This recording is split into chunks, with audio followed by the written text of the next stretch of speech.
साहब, कल सलामती कौंसिल का जो हंगामी इजलास हुआ, दूसरी बार पाकिस्तान ने दरख्वास्त दी और दूसरी बार ये दरख्वास्त मुस्तरद हो गई कि पाकिस्तान भी उस बहस में शामिल हो।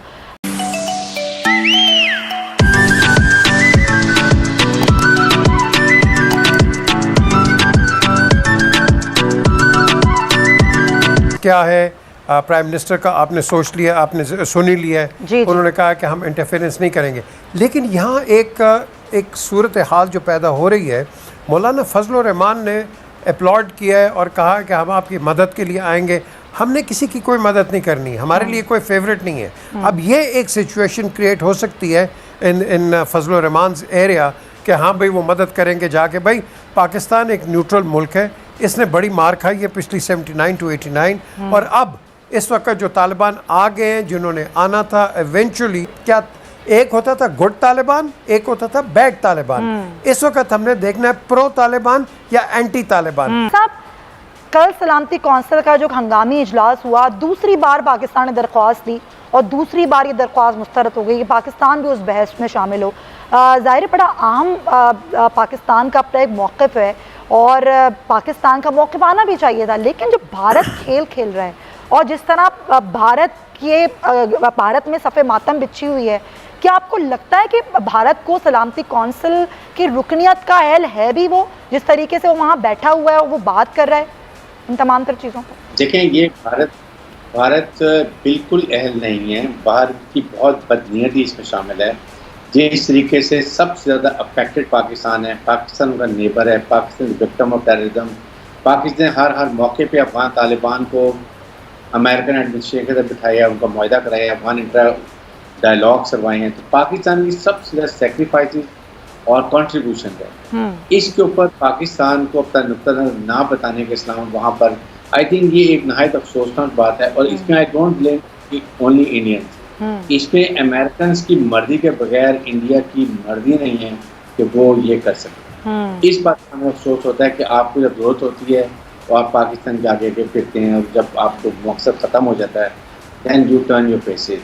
एक तो ये बात बहुत ही अफसोसनाक है, और ये मैं वाकई सफ़े मातम में मैं इनके चैनल पर गया हूँ, जिस तरीके से रो रहे हैं। और मैंने एक क्लिप मैंने देखी जिसमें वो कह रहे हैं हमारा कोई जिक्र ही नहीं कर रहा, हमें कोई पूछ नहीं रहा, हमारे इतने बिलियन डॉलर हमने खर्च किए, हमने वहाँ की रिकंस्ट्रक्शन की है, बट रिजीम पे तुमने उनके साथ कितनी दुश्मनी की है। वहाँ पर NDS, रॉ, TPP, ISS मिल के ना सिर्फ आपने अफगान तालिबान के खिलाफ वहाँ पर महाज खड़े किए हुए थे, बल्कि अपने नेबर्स के लिए, चाइना के लिए, पाकिस्तान के लिए मुश्किलात खड़ी की हुई थी। एक ये बात है। सेकंड देखिए, इम्पोर्टेंट सबसे बड़ी बात यह है कि अब ऐसे फजल रहमान जैसे लोगों को खुद एक बात का ख्याल होना चाहिए कि who are you to interfere in Afghan issue. Government of Pakistan कह रही है कि जी हम इंटरफेयर नहीं कर रहे, अफगान अवाम अपनी मर्जी का जो फैसला करेंगे पाकिस्तान उसको एक्सेप्ट करेगा। जी बिल्कुल, क्योंकि वजह यह है कि इसको मुझे समझ नहीं आती कि पहले क्योंकि पाकिस्तान दुश्मनी है उनको, बस उन्होंने कोई काम भी जो करना है वो मुसलमान तो ख़ास अमूमन, लेकिन ख़ास पाकिस्तान जो कुछ उन्होंने बलूचिस्तान के लिए किया है, CPF को नाकाम बनाने के लिए किया है, पाकिस्तान में दहशत गर्दी करने के लिए, सब अफगानिस्तान देगा। और ये सारी उनकी इन्वेस्टमेंट वहाँ से, सारे इनके कॉन्टैक्ट्स, इनके जो सहूलतकार थे सब भगौड़े हो गए हैं, सब भाग गए हैं। कुछ लोगों को उठा के ले हैं, कुछ लोगों और ये भी पाकिस्तानी को वापस लेकर आ रहे हैं। तो इनका वो क्या धरा सारा ख़त्म हो गया। खुदा का शुक्र है पाकिस्तान के लिए ये ब्लेसिंग इन डिस्गाइज है कि अगर वहाँ पर एक inclusive political well balanced ethnic government बन जाती है।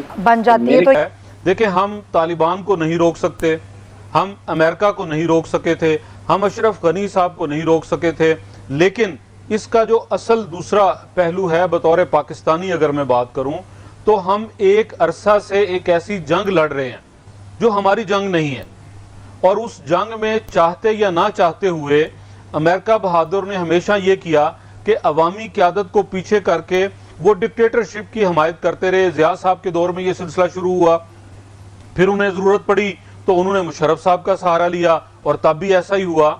और आज भी आपकी जो खारजा पॉलिसी है, आपके जितने मसाइल हैं, वज़ीर आज़म लाइलम है और हमारी अस्करी क़यादत उनको डील कर रही है।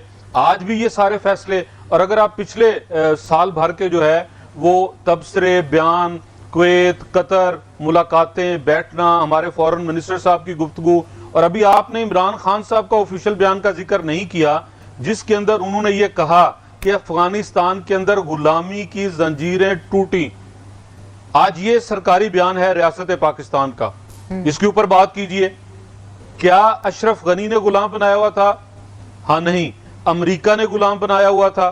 بھائی امریکہ کو آپ نے یہی طالبان اٹھا کے دیے تھے, اور آج وہی طالبان اگر واپس آئے ہیں امریکہ کی مشاورت سے اور اس کے بعد ریاست پاکستان کہنا چاہ رہا ہوں کہ دیکھیے گڈ طالبان بیڈ طالبان کا آپ کا بہت خوبصورت پوائنٹ تھا. دیکھیے طالبان گڈ یا بیڈ کی بات نہیں ہے, آپ ان کو یا کوئی کسی کو کیسے استعمال کرتا ہے. طالبان سے شاید ہسٹوریکلی یہ غلطی ہوئی کہ شاید جب انہوں نے القاعدہ یا داعش یا آئی ایس ایس کے ساتھ نیکسس بنایا, انٹرنیشنل کمیونٹی نے طالبان کو جو ہے ایکسیپٹنس لیول بالکل زیرو ہو گیا.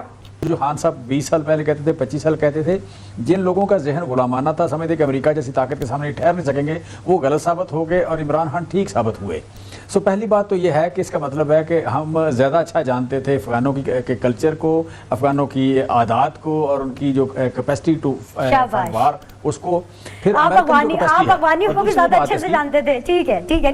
میاں نواز شریف کی یہ فتح رہی ہمیشہ کہ اقوام عالم کی قیادت انہیں ملنا اور ان سے بات کرنا بطور منتخب قیادت پاکستان کی پسند کرتے تھے, اور ان کے ساتھ مل کے پاکستان کی ترقی کے منصوبے بھی بناتے تھے. ابھی جمشید چیمہ صاحب جو کہہ رہے تھے اور بڑے اچھے الفاظ کا چناؤ کر رہے تھے, آپ یہ دیکھیے کہ 2 اجلاس ہوئے جو ہے وہ یو این کے اندر سلامتی کونسل کے, دونوں میں پاکستان کو بولنے کا موقع نہیں ملا. یہ عمران خان صاحب کا ویژن ہے اور یہ ان کی خارجہ پالیسی ہے.